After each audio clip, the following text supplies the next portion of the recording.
My name is Jennifer Gray-Thompson, and I am the CEO of After the Fire. Welcome to the podcast, How to Disaster: Recover, Rebuild, and Reimagine. In this podcast, we bring you the very best practices, best hearts, and great ideas from other disaster-affected communities. Thank you for joining us.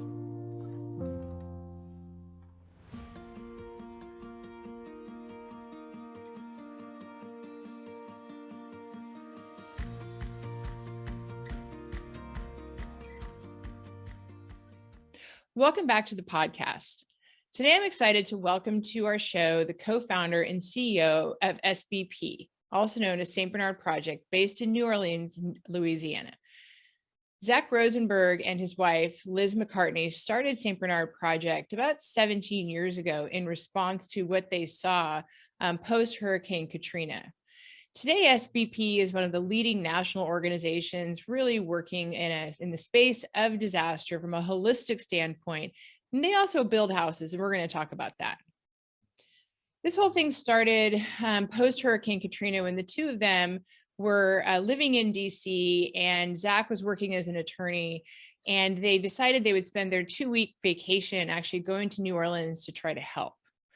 And when they got there, they were surprised to see that even though it was 6 months post-disaster, very little progress had been made. And they, like many of us, all of a sudden found themselves learning so much about the sort of gaps in disaster and how each of us can sort of show up and lend a hand and also do work that is meaningful, important, and relevant to the communities that we serve. I'm very excited to have Zack on the show today for a myriad of reasons, to share his leadership with those of you who don't know SBP, but also to talk about how do you take an idea and then take that idea and actually institutionalize it in a way that both disrupts the market of disaster while also being effective within the space of disaster and partnering with the public sector, primarily through using public dollars, in his case, in order to rebuild homes. They have had to go through many different iterations of SBP, and in that, he has instituted something within their culture called the Ethos of Constructive Discontent. So I'm definitely going to dive into that as well. We also want you to be aware of a book that Liz and Zack co-wrote called Getting Home. We will put a link to that in the bio, and we encourage you to also visit their website at sbpusa.org. And once again, thank you for being here with us and to spend this next 45 minutes with Zack Rosenburg so we can learn more about SBP, their story, and hopefully help you figure out how to disaster. I'm thrilled to be here. I love your work. Thank you for having me. Oh, I love yours too. And actually, it's an unusual thing. One of the reasons why I reached out to your wife, Liz, last year, maybe almost 2 years ago, was just to say, like, wow, what a story of SBP. Like, what an incredible trajectory to go from, a vacation to really quite a large organization. So for our listeners out there who are not familiar, I would love for you just to go ahead and go through your origin story before we get into some of the tenets and your work today. Oh, thanks. I'll move as quickly as I can, and I'll be watching you then keenly for any verbal or nonverbal cues. But I always tell people, feel free to fast forward, rewind, or pause, or do whatever you wish. So we knew, nothing about disaster recovery, nothing about disaster resilience. We were just a couple human beings living in Washington, D.C., who, after Katrina, wrote a check, felt like both the right thing to do and not even close to enough. And so 6 months after Katrina, when we decided to go out there and just volunteer for a couple of weeks, we thought we'd go volunteer for a couple of weeks. That's it. Volunteer for a couple of weeks. And Liz had sent out maybe 30 emails in advance saying, hey, we're coming, would love to help. And we heard back from one group, and we took that to mean, maybe the recovery's over. It was America. Disasters happen. A third of the country's oil comes through this place that was recently decimated, right? Maybe we missed it. They got it right. And when we got to New Orleans, it wasn't that it was over, that it hadn't started. And it was striking for us because we had each come from careers in poverty work. I was a former law teacher and public defender, and Liz was an educator. We worked with poor people, and to see folks who had achieved an element of American success. These were not the classically generationally indigent. These were people who owned homes.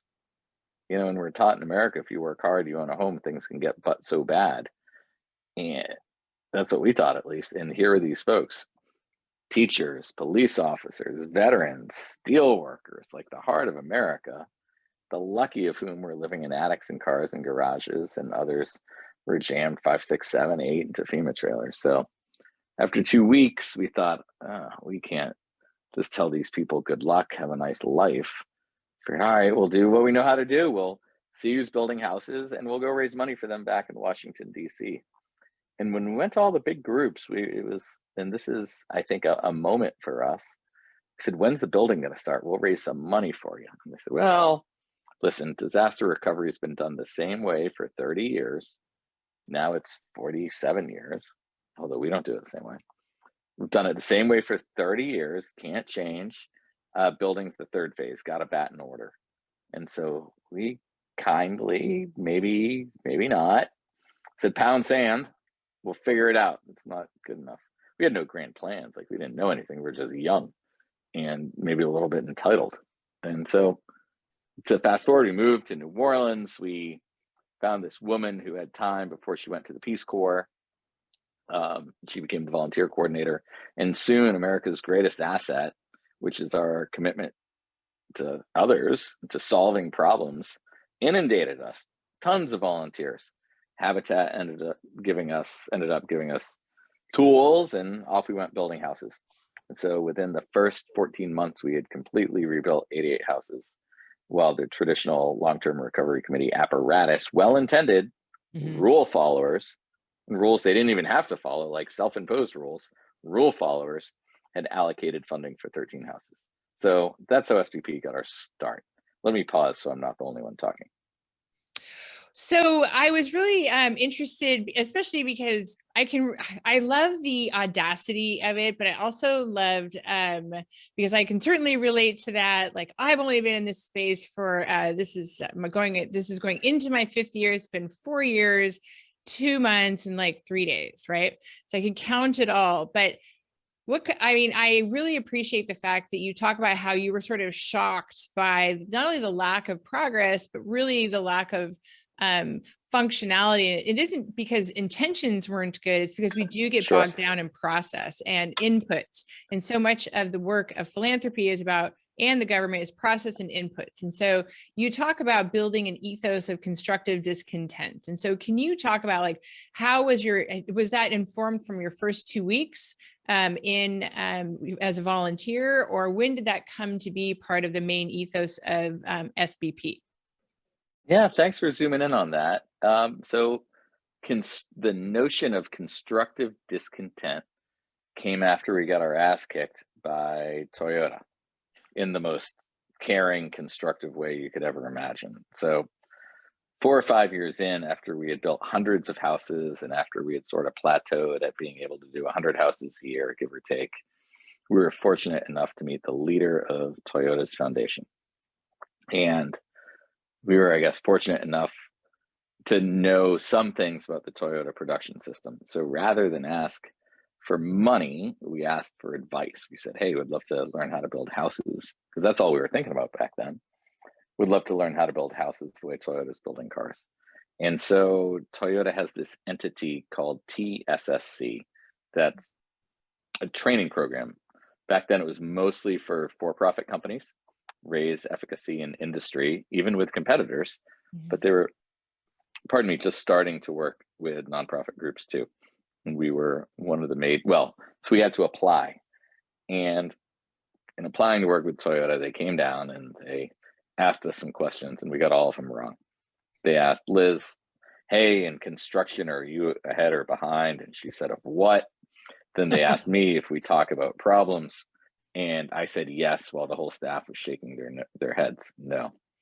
And so we somehow, either they took pity on us, or they saw like a diamond in the super duper rough, and they agreed to work with us. And so we started embracing the Toyota production system. They sent 2 people to us every other week. Fundamentally, we had to change. We had to start talking about problems. You can't get better if you don't talk about problems. Otherwise, you're just going to bury them. And it worked. Within 9 months, we reduced construction time by 48%. We were doing one thing back then, building houses, had to get better. But we realized that to really get all we could out of SBP, we couldn't just do TPS. It had to be part of who we were. And this whole talking about problems component had to be part of who we were, not just externally. I think we always did a great job externally, but internally. And around that time, I'd read this book, Switch, by the Heath brothers. And in it, one thing they talk about is how you make decisions. And it turns out that people make decisions not based on rational choice. Like if I do X, Y is going to happen, but people really make decisions based on identity. What would someone like me do in a situation like this? And so for us, we realized if a core part of getting better at work was talking about problems, we needed an identity around talking about problems. And so our ethos at that point became constructive discontent. We always had to and have to be hearable, but at the same time, we can never be satisfied. And it was really based on kind of in respect to Frederick Douglass, whose notion was, one of his notions was, where there is no struggle, there is no progress. We need progress, so we have to struggle. We need progress, so we have to be discontent, but we have to do so in a hearable, constructive way.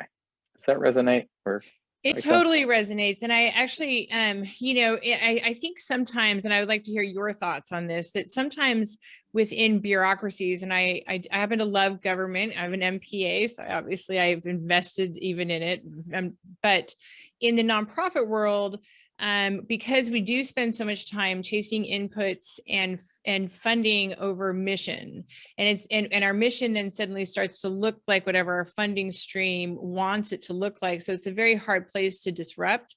And from all the years that when I worked in government before this, I've noticed that sometimes nonprofits have a really hard time with that internal conversation because they deal with such problems. They're also supposed to be like, we're supposed to be solving these really big problems. And so it's hard for a nonprofit to look internally and be like, how can we get better? Or how can we totally disrupt our own internal market, I guess is the term. Do you hear what I'm saying? Like what a challenge that is to do.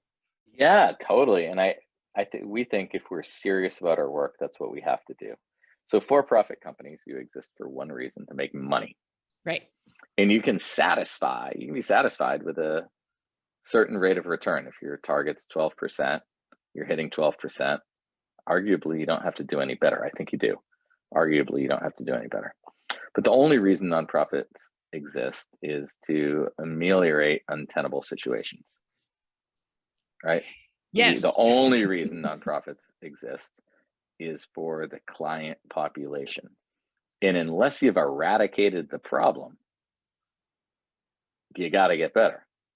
And so we only hire people and we endeavor, we're far from perfect, but to have a culture around, it's not about us, it's about the impact of our clients.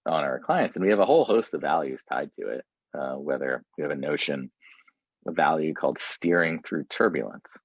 And so the notion, and it's really based on this understanding that outputs for clients are far more important than our temporary discomfort, right? Sometimes you've got to steer through and into and through tough times if we're going to get better. So you can think of a plane, right? Like now that many of us are flying again, unfortunately we've felt it, but either to get just high enough where you're in good, smooth air, burning less fuel and going faster, you got to steer through the clouds where it's going to be a little bumpy. Whereas sometimes you have to steer into and through some weather to get where you're going to go. I think sorry to interrupt, but I think that's particularly interesting in the space of disaster philanthropy or the kind of disaster service work, is that because this situation is evolving and changing so rapidly, like the amount of climate induced disasters that we have is changing rapidly, that the needs, but everyone wants the same outcome pretty much to rebuild their community. But what that looks like is completely different according to the community. So can you speak to, in particular, that sort of building the plane as you fly it element of disaster work, which is also bringing you extra turbulence and challenges and more clients by the minute? Well, so it's not the notion isn't necessarily building the plane as you fly it, although you're doing that. But our notion is you've got to steer into air that's going to feel uncomfortable. Okay.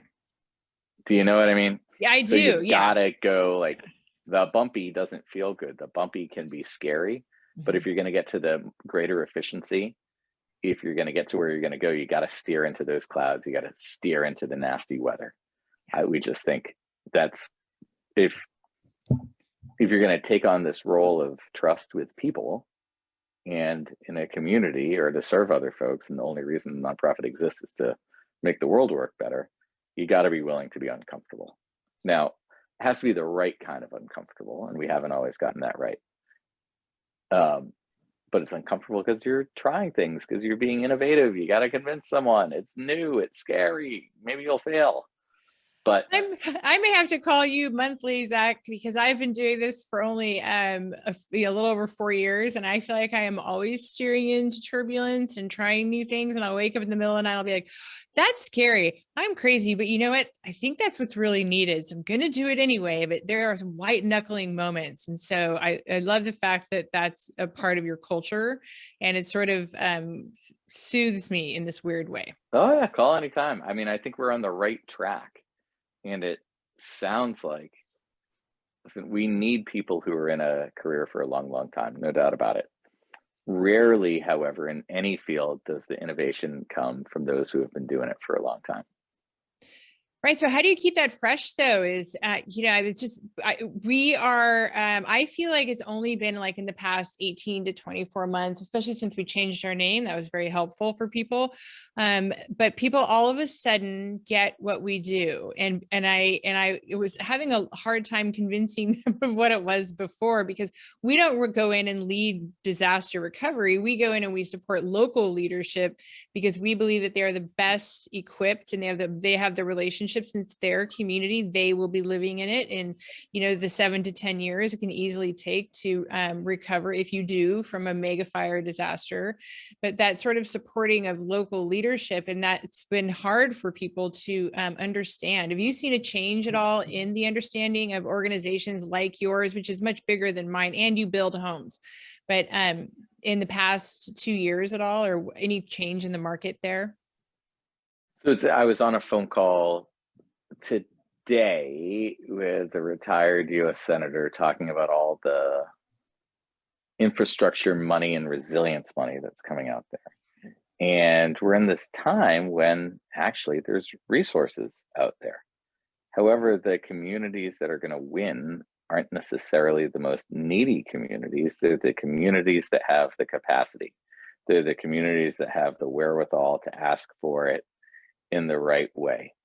So we are working very hard at SBP through a number of different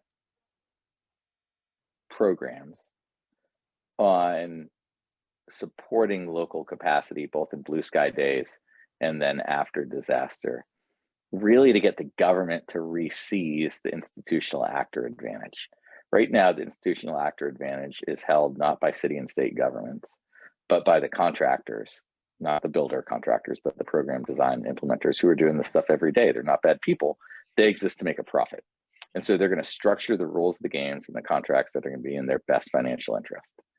We need to position the cities and states to procure and set the rules of the games with the contractors in ways that are focused on outcomes. Traditionally, disaster contracting at that level, the states or cities have procurement requirements that they let out. They choose low bid per hour for the contractors. We think instead that the right answer is for fixed cost, fixed outcome contracts, parallel to the contractor. I do, this is one of the conversations I recall having with Liz too, is that we do have very parallel and I think very aligned missions around really, we believe that we do equity, and by doing equity is really helping smaller, less well-resourced cities and counties navigate, showing them how to navigate FEMA, showing them how to push back on SBA, all of those sort of federal processes that are so opaque.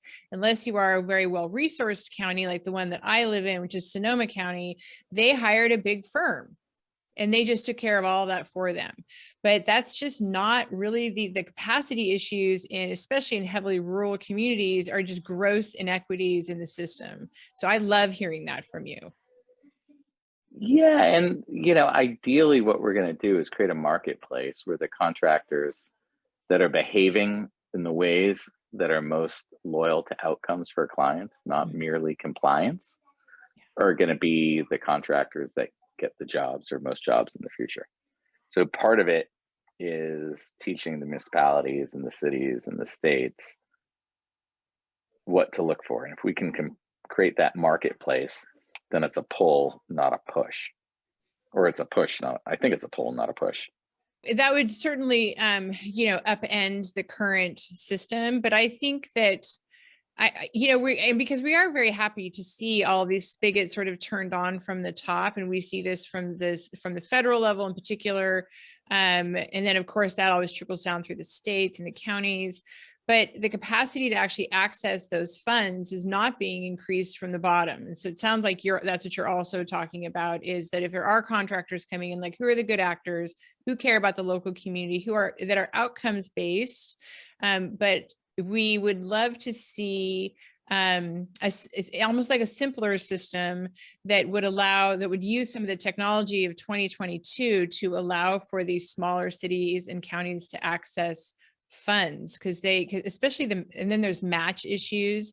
Oh, I know what I wanted to talk to you about too. I really love that you guys are working on the issue of how to do bridge loans before block grant DR funding comes in. Can you tell the audience about that too? Because that would be a change maker. We work right now, I think, in 6, now as of yesterday, probably 7 disaster affected communities in various stages of recovery, and the complaints are all the same. I won't go into it here because I do love working with the federal government, but the system is broken. Well, that's a great point. Before I go any further, let me be clear. Whether it's FEMA, HUD, any federal government agency, and the state folks, and even the contractors, people are coming from a great place. Right? Folks enter this field because they want it to work. They want things to work better for more people.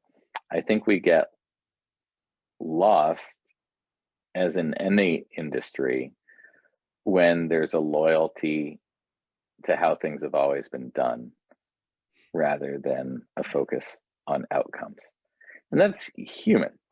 And there are also regulations. We're fortunate enough at SBP to have a role where we're trying both to make the system work better as it is, but also to change the rules of the game through some policy changes and some legislation. And one area we're actually making great progress, pushing towards a standard application for federal assistance, a one app.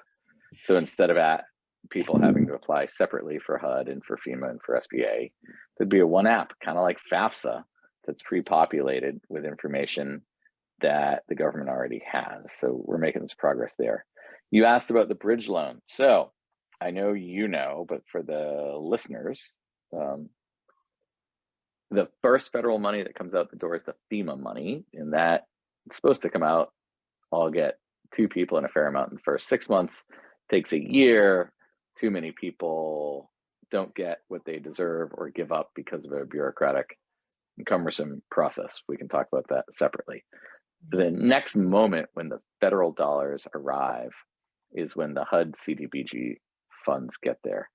That takes 16 to 30 months until funds start flowing to people. And there's reasons.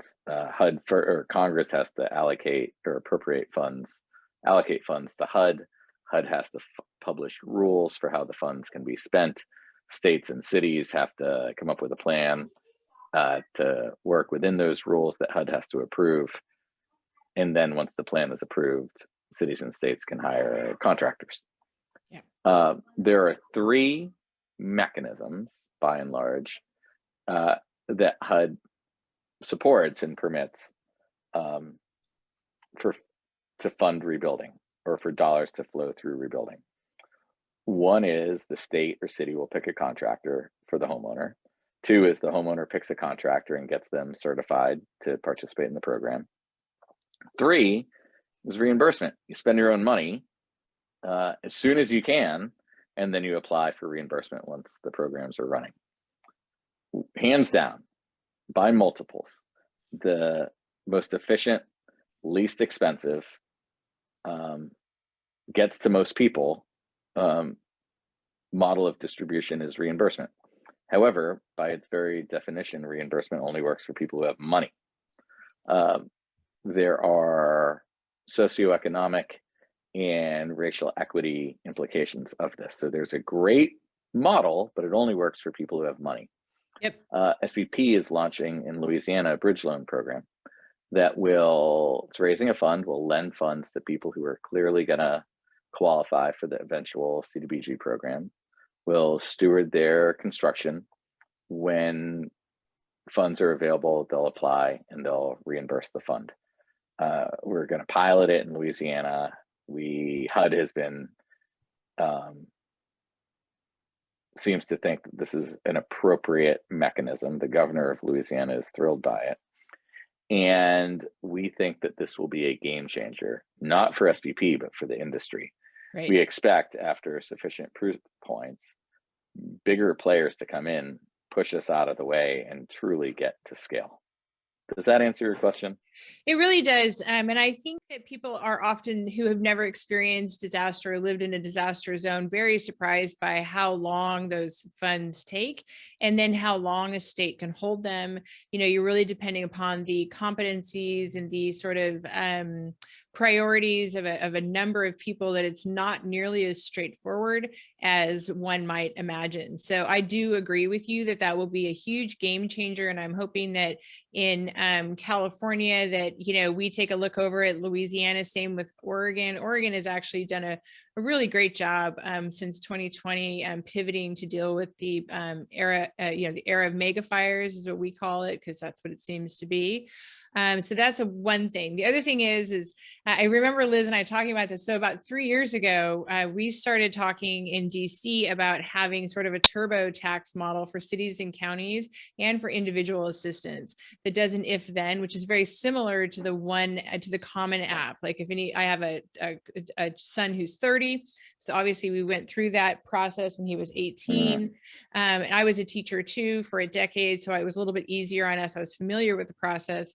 But it just shouldn't be, it shouldn't be so difficult. It doesn't have to be as difficult. And I think that I believe that those 2 elements, the bridge loan to deal with the lag time for when the DR funds come in, is genius. And I love that.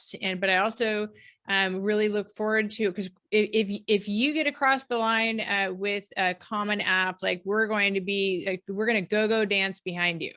Like I will be so thrilled for the level of how that will up level the issues of equity in disaster, but also get out those resilience funds too. I mean, there's a whole section of our organization called Before the Fire, because what we'd really love is to put after the fire out of business at some point, you know, so that it's not as difficult. So people don't need us to help them navigate through these processes. But I will be so excited when one or both of those ideas come to fruition, and I would pledge our support for every minute of that. Thanks. It takes, these ideas, like the last thing are, these are not proprietary. We just want it to work. We don't care who's moving the ball forward. So Oh my God, let's Really talk about happy. that. Because one other thing that I really love is, when I was listening to another interview with you and you were talking about it's sort of like open source disaster recovery tools and resources and systems and grant programs. We totally align with you in that we did trademark our processes only because I was working in another disaster affected community, and we'd given, we're like, you could try this. They're all adaptable, like none of them are prescriptive. But this person told me that he was going to take it on the road and sell it, and this would be his career. And I was like, so it won't be. You can't Wow. sell what we're going to give to people, and we will Wow. remain free to communities. And so I really want to thank him for that comment, because it Hmm. made me come home and say, we will protect all of our systems and processes, but we will give them away to anybody, to any organization. They can totally, implement them and use them. Talk about the importance of sharing, because so much, I love that you said this about nonprofits. A lot of work in the nonprofit field is redundancy, and is redundant and proprietary. Talk about that and the difference with SBP. Well, I mean, I think we're all in the people serving world. And so we need to, in the for-profit world, it makes all the sense to have your trade secrets proprietary. In the people serving world, clients are not proprietary. That's one of the challenges in the current long-term recovery committee model, that nonprofit groups and case management groups are incentivized to get as many clients as they can, hold them on their rolls, and not divvy them out. It's putting organization before client.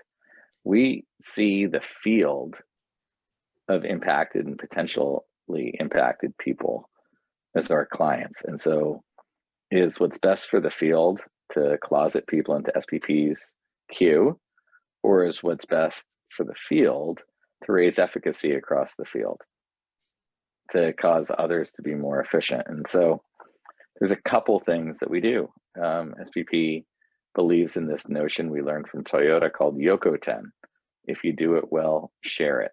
Yeah. And so we thought, well, heck, if Toyota can help other car companies and other industries be more efficient, shouldn't SBP do that as well? And so we provide AmeriCorps members, funds, training to other nonprofit groups. What would the client want? If this was our mother, would we care about people rebuilding the house being in the blue shirt, the pink shirt, the half shirt, the tank top, the gray shirt? No. Right? We just want someone rebuilding their house. Yeah. And so it's one thing to say it, but it's another thing to live it. And we I guess just pretty simply think that's the appropriate way to do things. I agree. And also, it's such a difficult, large, huge problem that there is no way that any of us are solving this on our own, period, end of story. And if I'm trying to, which I don't do, sometimes I run into other people in this field who are trying to elbow everybody else out of the field. And I'm like, why? There's so much disaster and it's so difficult. And these people are in so much pain. Like, why not just collaborate and do it together? And if you're doing one part of it, like, cool, then I don't have to do that. So, I don't have to worry about that. Or if I'm doing something, but I could do it better and you could inform that process and we can serve better, then let's do it, like everybody into the pool. But it's not as common as I wish that it were sometimes. We'll get there. You guys are leading it too. Yeah, I think we can get there, but we're certainly not there yet. But it's the right thing. And so you do the right thing. And I You think do we're the all right doing, thing. yeah. Yeah.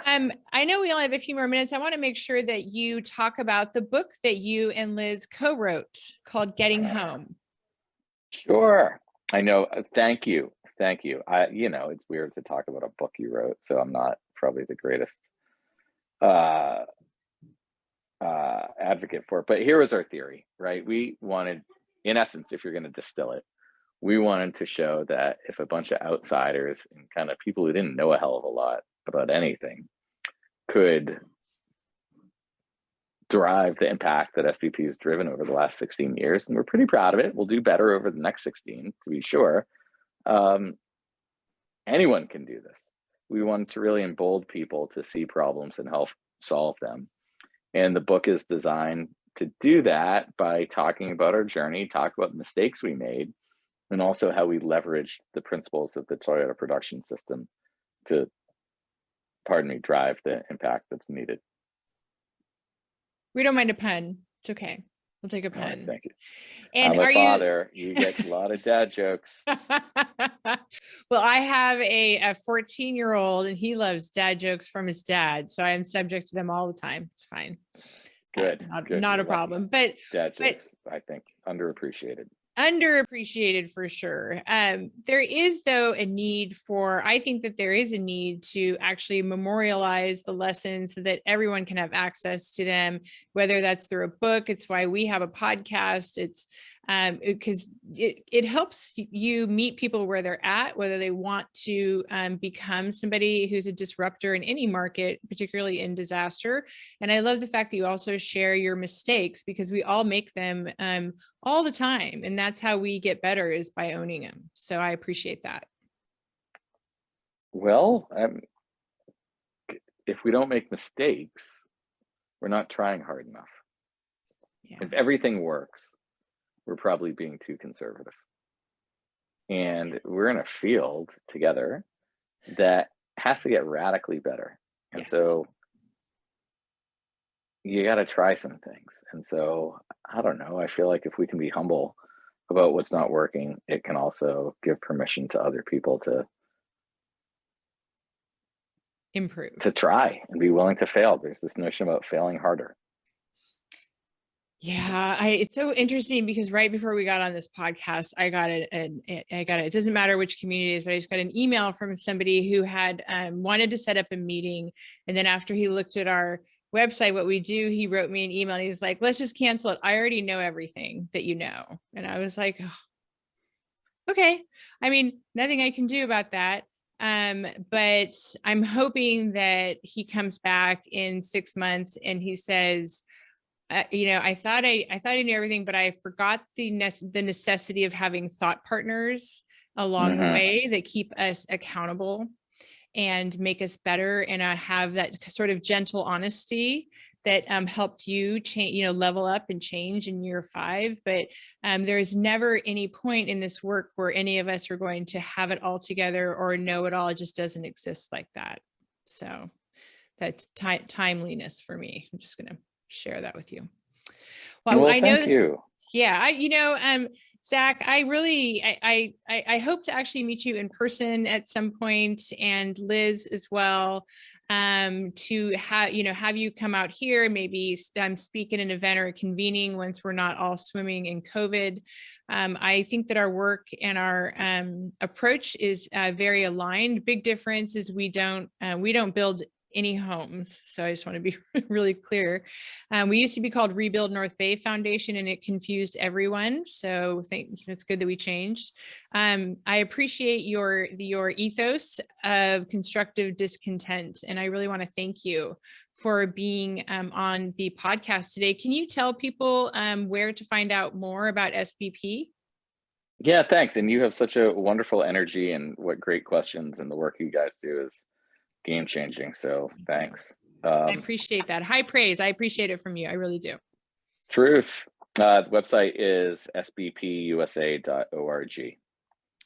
Wonderful. And so thank you once again for being on the podcast, How to Disaster. My hope is this is just an opening conversation for the future. And thank you again, Zack. All right. It's such a pleasure. Can't wait. We'll meet, and we'll make things better. It's a deal. All right. Take care. Thank you. Okay. Bye-bye. Bye-bye. Thank you for joining us on the podcast, How to Disaster. For more information, please visit our website at afterthefireusa.org. And if you liked this video, please hit subscribe.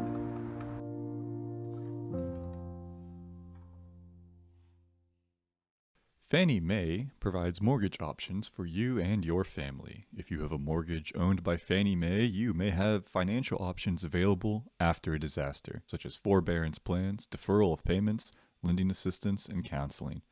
Find out more from our Disaster Response Network. Go online at www.knowyouroptions.com/relief or call 1-877-833-1746 today.